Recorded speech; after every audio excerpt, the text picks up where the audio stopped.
Russ was talking about in the beginning, you know, about the creation of a league that would have fast pitch. Yes. Do you remember those days? Yeah, it was. I was lucky when I left Marlin Rockwell. Russ hired me as assistant director and put me in charge of the recreational programs.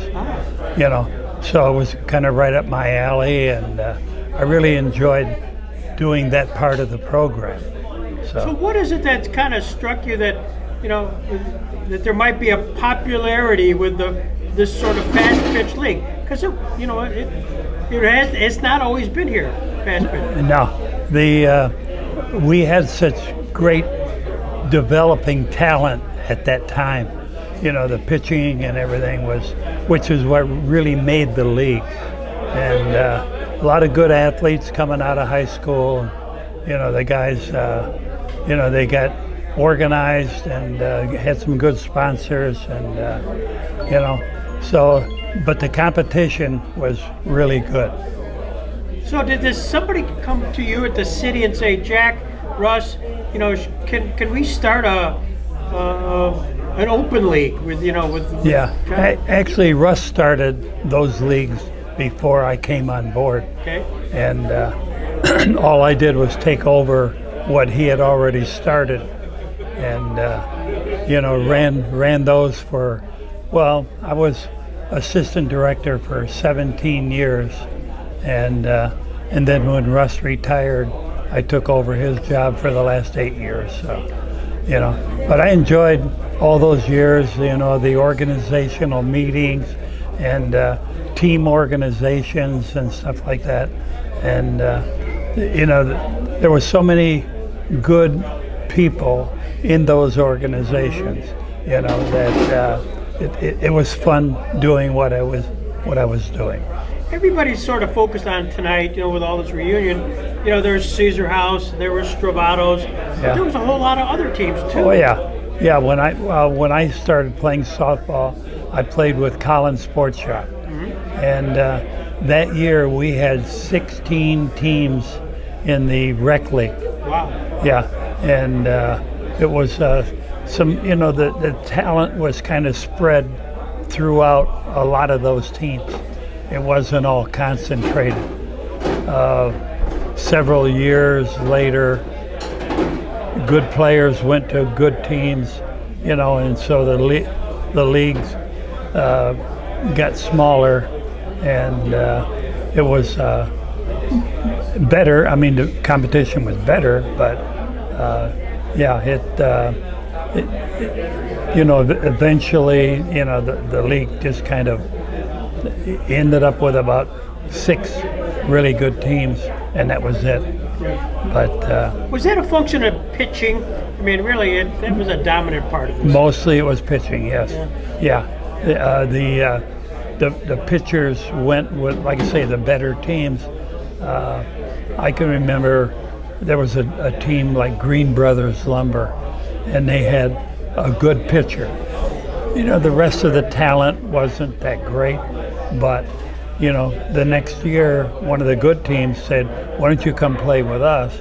Well, that team folded, you know, because he was their main part of their team. Well, in the pyramid of pitchers, there was always Jim Adamczak at the top. Oh, absolutely, yeah. So you were one of the best hitters I've ever seen, Jack. Yeah, well, what thank you. was it like to face Jim Adamczak? You know, it's funny. I was telling Yogi Kent on the way up here tonight that I really had a lot of success batting against Jim Adamczak. Yeah, I hit him pretty better than the average player, I guess you should say. And yeah, I had a lot of fun. The competition, it was such a challenge batting against Jim because he was so good, you know.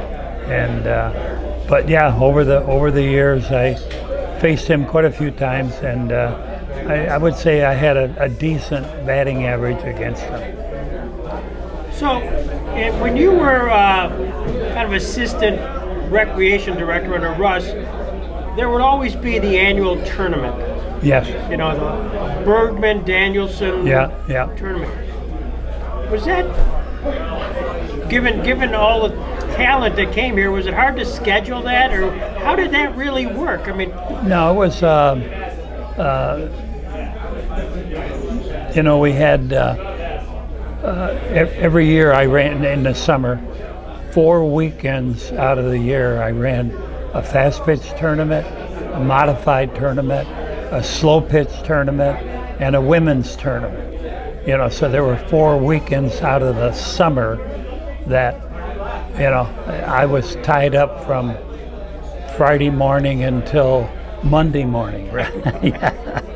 But it was fun. It was fun scheduling, and we had teams from Cleveland, West Virginia, a lot of teams from Buffalo, and the competition was great, especially as fast pitch narrowed down. The slow pitch competition was probably the most intense, and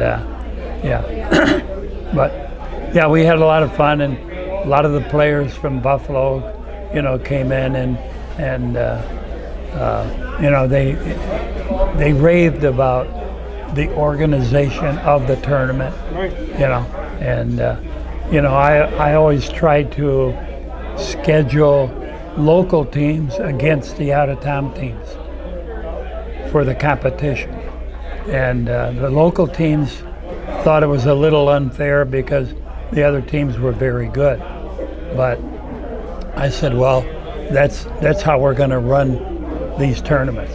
I'm not going to stack it up so you don't have to play anybody to get to the finals. So, and that's the way I always ran them, and it seemed to work out really good in the end. So. And again, no matter what you did, somehow, some way, Stravatos and Caesar House would play each other. Yeah, well, in the fast pitch, yes. Yeah, it was. And the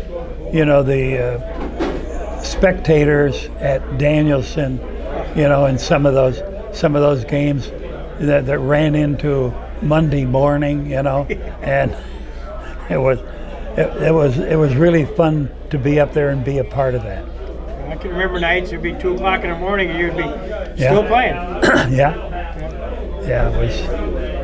I forget. Was it on a 4th of July or Labor Day? What was your big fast pitch tournament? I think it was right near the 4th. It was sometime in July. The slow pitch tournament was in early August, and then the women's tournament was in August, and modified, it might have been early in the summer, but it was just fun being a part of that.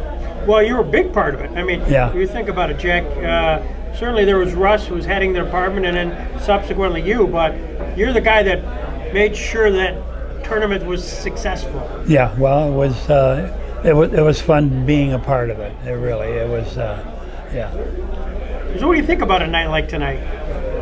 I think it was great. I think the fellas that organized it, they had a good idea, and you can tell by the turnout that it was a great idea. Because a lot of these guys hadn't seen each other for years. And some of the early teams, organized teams, that played, and then there were some really good teams that came along later, Jack Shop and Caesar House and some Heinz Vending and some of those teams, and and those guys are like 10 to 15 years younger than some of the older guys, but it's good to see them get together and talk to each other and reminisce, about the good times. Yeah. Well, you are the good times. Thank you, Jack. Well, you're welcome. Thank you very much.